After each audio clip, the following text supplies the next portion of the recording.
కురుక్షేత్రంలో భీముడు దుర్యోధనుని తొడలు విరగ్గొట్టాడు. ఈ విషయం తెలిసిన అశ్వత్థామ దుర్యోధనుడికి ఇష్టమైన పని ఏదైనా చెయ్యాలని నిర్ణయించుకున్నాడు.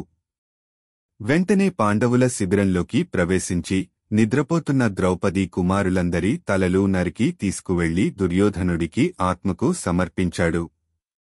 5 కుమారులు ఒక్కసారే మరణించడంతో ద్రౌపది దారుణంగా బాధపడింది.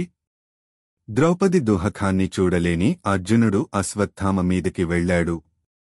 తన మీదికి వస్తున్న అర్జునుడిని చూసి అశ్వత్థామ భయంతో వణికిపోతూ గుర్రాలకి ఓపిక ఉన్నంతసేపు అర్జునుడికి అందకుండా రథం మీదే పరుగులు తీశాడు. చివరికి ఏమీ చెయ్యలేక పారిపోలేక ఆపడం ఎలాగో తెలియకపోయినా బ్రహ్మాస్త్రాన్ని ప్రయోగించాడు. గొప్ప అగ్ని జ్వాలలను విరజిమ్ముతూ వస్తున్న అస్త్రాన్ని చూసి అర్జునుడు శ్రీకృష్ణుడిని అడిగాడు. ఈ దుర్మార్గుడైన ఆ అశ్వత్థామకు ఆ అస్త్రాన్ని ఉపసంహరించడం కూడా తెలీదు. కాబట్టి అతడు ప్రయోగించిన బ్రహ్మాస్త్రాన్ని ఆపడానికి నువ్వు మళ్లీ బ్రహ్మాస్త్రాన్నే ప్రయోగించి ఉపసంహరించు అని అర్జునునికి ఆదేశించాడు కృష్ణుడు.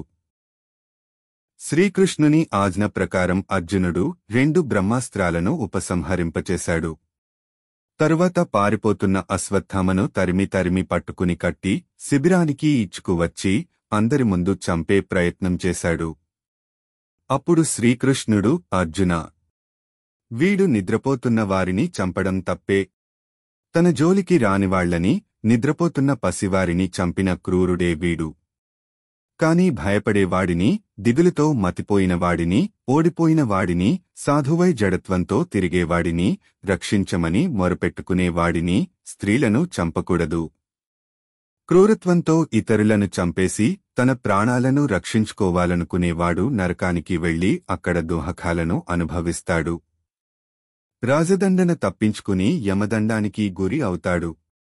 కనుక వీడిని ఆ యముడికే వదిలేయి అంటూ అర్జునుడి కోపాన్ని తగ్గించేశాడు. అప్పుడే ఎంతటి తప్పు చేసినా బ్రాహ్మణుని చంపకూడదన్న ధర్మం జ్ఞాపకం వచ్చింది అర్జునుడికి. వెంటనే అశ్వత్థామను ద్రౌపది ముందుకు తీసుకొచ్చి నిలబెట్టాడు.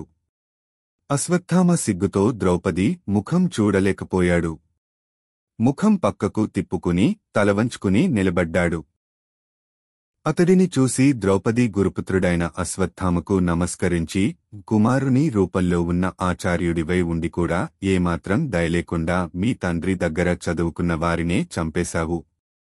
గురువు శిష్యులను చంపడం ధర్మమేనా? ఒళ్ళు తెలియకుండా నిద్రపోతున్న పిల్లలను చంపడానికి నీకు చేతులెట్లా వచ్చాయి?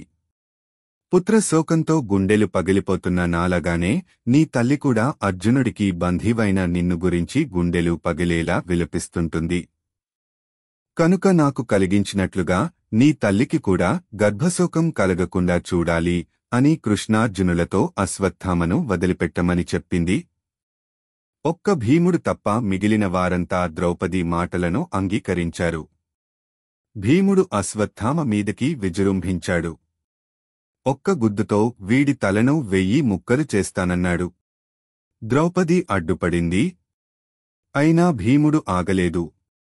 అప్పుడు శ్రీకృష్ణుడు తన 4 చేతులలోని 2 చేతులతో ద్రౌపదిని పక్కకు త్రోసి 2 చేతులతో భీముడిని ఆపాడు. భీమసేన, నువ్వు అన్నట్లే చెయ్యాలి వీడిని. నిజంగానే వీడిని వదిలిపెట్టకూడదు. కాని వీడు ఎంత నీచుడైనా బ్రాహ్మణుడై పుట్టాడుగా. బ్రాహ్మణో నహంతవ్యః, బ్రాహ్మణుని చంపకూడదు అని వేదం ఘోషిస్తోంది కదా. కాబట్టి నువ్వు శాంతించి ఈ అశ్వత్థామను వదిలిపెట్టు అన్నాడు. అర్జునుడితో ద్రౌపదికి, నాకు భీముడికి కూడా నచ్చే విధంగానూ ఇంతకు ముందు నువ్వు చేసిన ప్రతిజ్ఞ నెరవేరే విధంగానూ చెయ్యి అని ఆదేశించాడు. వెంటనే అర్జునుడు అశ్వత్థామపై కత్తి దూసి అతడి వెంట్రుకలను నరికి వాటిలోని ఉన్న ముడిని తీసుకుని పోరాపో అని శిబిరంలో నుంచి బయటకు గెంటేశాడు. ఇలా మహాభారతంలో అశ్వత్థామ ప్రాణాలు కేవలం బ్రాహ్మణుడనే కారణంతో నిలబడ్డాయి.